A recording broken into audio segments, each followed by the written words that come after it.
Le président rwandais Paul Kagame a pris mercredi ses distances avec le lourd bilan humain des combats dans l'est de la République démocratique du Congo, RDC, dans une région directement frontalière de son pays. Le problème n'a pas été créé par le Rwanda, et n'est pas le problème du Rwanda. C'est le problème du Congo, a-t-il dit en marge du sommet des dirigeants États-Unis Afrique à Washington.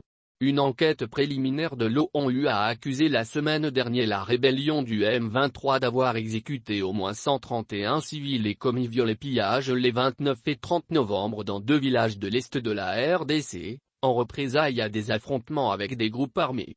Le M23 mouvement du 23 mars est une ancienne rébellion majoritairement Tutsi qui a repris les armes en fin d'année dernière et conquis de larges portions d'un territoire du nord de Goma, la capitale provinciale du Nord Kivu en RDC.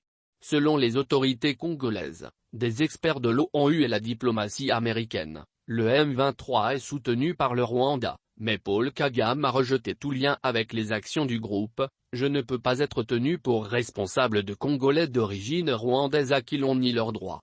Les combats dans la région orientale du Nord Kivu ont aggravé les tensions entre le Rwanda et la RDC, ce dernier pays ayant notamment expulsé l'ambassadeur rwandais, le 29 octobre.